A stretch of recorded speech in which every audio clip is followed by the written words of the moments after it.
Now it's time for our next segment of Tarantino Unchained. The Tarantino's 10. Here we go. Part 7. We watched Inglorious Basterds from 2009, which I own on DVD and I kept it, so watch my great DVD copy of this. You had never seen this movie before. No. I have seen it multiple times because I own it. So this is going to be a spoiler discussion, obviously. Going over to Rotten Tomatoes, we got, let's see what we got. It's an R-rated war comedy. It definitely has some comedy in it.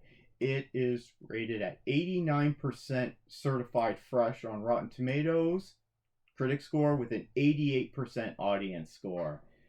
So first viewing, what did you think of this? Wasn't really for me. Yeah, I didn't think so. It wasn't really for me. You're not really into war movies. No.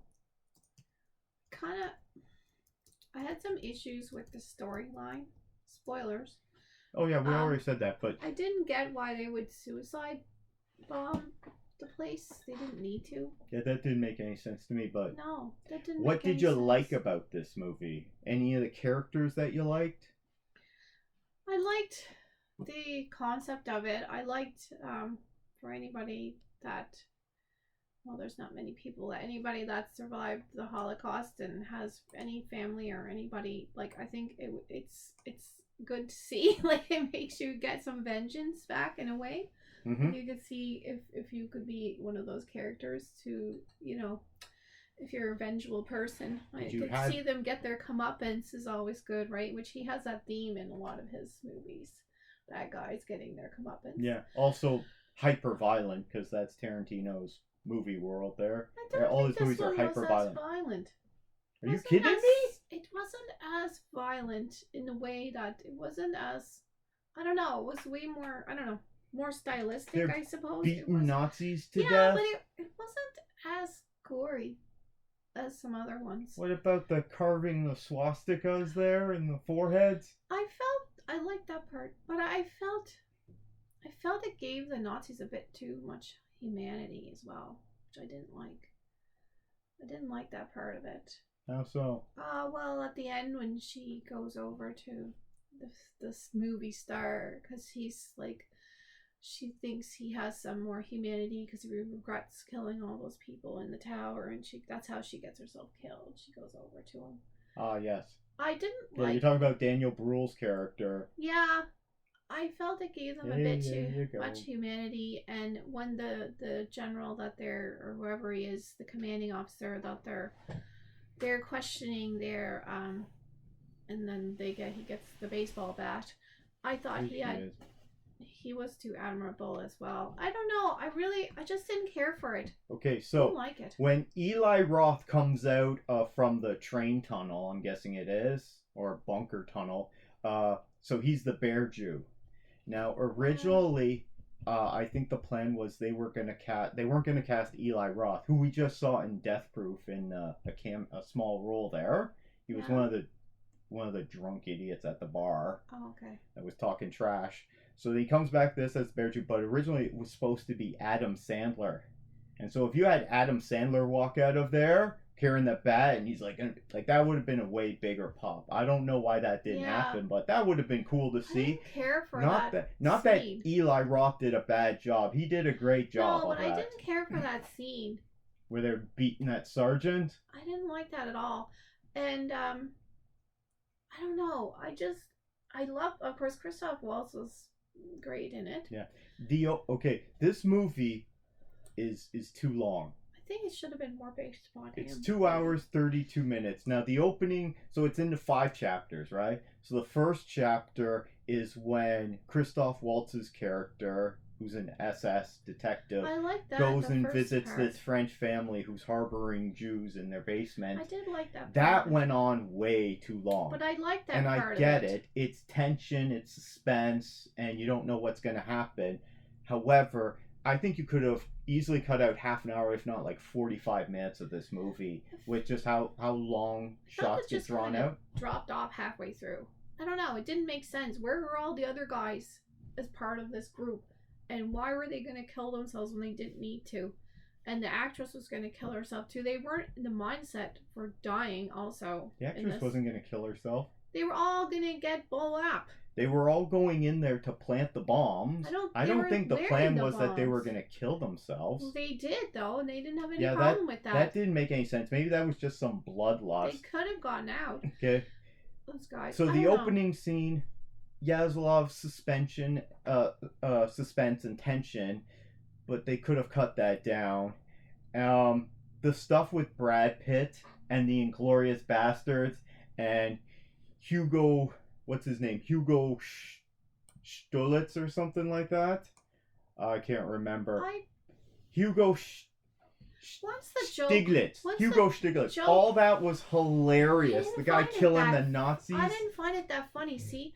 And once I heard like the joke of Brad Pitt's character was the only thing I found funny in this whole movie. Yeah. But it gets old. I mean, there's nothing new. And I just didn't care for it. It wasn't. Okay, so you didn't care for the humor. It didn't have that shine that it should have had. Oh. Christoph Waltz his character was fantastic, but he didn't get his comeuppance. Yeah, he did. No, he didn't. He got a swastika carved in his forehead. Plastic surgery. No, I didn't feel. I don't know. I think it was really suspenseful in the first part of it, and then it just dropped off. And we didn't know enough about the Basterds. This was the first time. Okay, here's my thoughts on it. I had a great time with this. I might even enjoy this Tarantino film more than Pulp Fiction. Now, it's Second World War, so it's a war film. Okay, so I like that. It's got a lot of comedy in it too. I mean, it's also really brutal, which is why it's rated R. But I enjoyed the brutality. I enjoyed how funny it is. I found this hilarious. I did not. And that's why I think it was so funny. Brad Pitt's character as Aldo the Apache. So funny. That's the only thing I found funny, but it gets old. It's the only funny thing. He's doing all these things that he's not really supposed to do them, but he's just going to get, he's like, I'm not going to get shot. More like shoot out. That's okay. I've been shoot out before. Yeah, which is what I say at work all the time, too. I'll get yelled at. No big deal. Christoph Waltz was a really interesting character. You didn't see the deal that he made. Like, there was no precursor for that. Just kind of comes out of nowhere. He's like, let's make a deal. And then he's acting all weird, saying bingo. And he's all having fun with it there. Fassbender, who's stereotypically British in this. Kind of a waste of his whole character. No, he did a good job of that. I mean, you could say the same thing, like, why did Mike Myers need to be in this? It's like a very small role. Unnecessary, that whole scene. I don't know. Wasn't... The stuff in the theater at the end was pretty hilarious. This is the first time I really took notice of Daniel Bruhl. Maybe this is how he broke out in North American markets, because I know he's acting over there in Europe there. Maybe in German films, European films. But this was a fun take on Second World War. So this is how Second World War ended in Tarantino's universe. And it's fun and ridiculous and really violent, and it makes Hitler and his cronies look completely stupid, okay? Which is great. They look, that rant, him yelling, and, it's this whole thing like so that good. Starfleet trap. Don't put everybody in one room when everybody knows they're going to be there, right? Yeah. Don't put all your heads of everything in the same place, because the Romulans are coming. So look, it says strong graphic violence.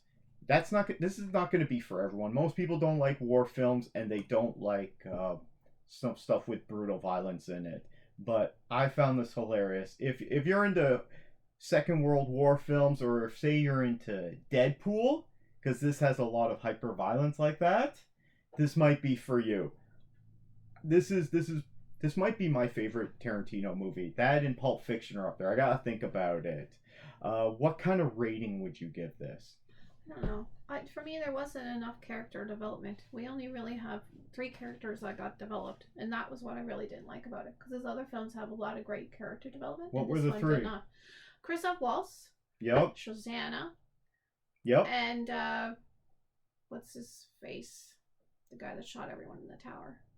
Those are really Daniel Bruhl's character. Yeah, but he's killed at the end. Yeah, but the Basterds, we don't know enough about them. we don't get enough character development about as them, I'm watching this, I'm sitting there, why don't they do more films like this about, guerrilla tactics against the Nazis in the Second World War, or against, Stalin? Oh, the CBC had a fantastic show about that. This was great. I want to see more of this, and I like it with the comedy. I don't just want brutal violence. I had a great time with this. What range you say you gave this? I didn't give it a rating yet. I don't know. I'll give it a 72. This was one of your worst Tarantino films there. I was just thinking, didn't have that spark that some of his other stuff had. Okay. It was better than Death Proof for you. I hated Death Proof. Yeah, I didn't care for that. For this one, this is going to be near the top of my list. I'm going to give this a best movie ever because I really enjoyed this. And if you haven't seen Inglorious Basterds, I mean, oh yeah, Diane Kruger, she's great in this. Okay, I mean, because she's got her accents down, she speaks all these languages. Right. She was really good in this. The basement thing, that was funny. He's just like, fighting in a basement is terrible for several reasons. Number one, you're fighting in a basement. There's no exit. Yeah, it wasn't very good. X Company, that's the show I was talking about. If you want a good show about fighting the war and being and doing these operations, X Company is There's a great an show. actor in it, his name's Jackie Ido, who plays Marcel. He's a French projectionist.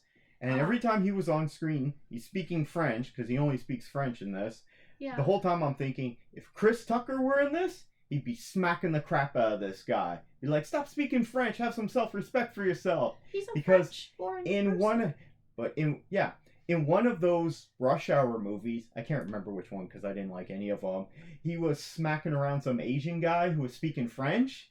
And he's like, you're Asian, stop speaking French, have some self-respect for yourself. If Chris Tucker was in this, he'd be doing this to this guy. He was a French guy. That was the whole point. They were the resistance in their own way. They weren't joined to any kind of resistance body. But anyway, that show X Company is about the resistance. I totally recommend that. I didn't like this film, really, at all. Yeah. It's not going to be for everyone. I had a really great time, but Christine didn't enjoy it. Let us know your thoughts on Quentin Tarantino's Inglorious Basterds. Do you love it? Do you hate it? Have you not seen it? If you haven't, I recommend checking it out if you're a fan of Tarantino. This is one of his best there, and that's why I give it a best movie ever. Feel free to leave us a like or a thumbs up. That always makes Fluffy Kitty really happy. If you have any comments, leave them down below for us, please.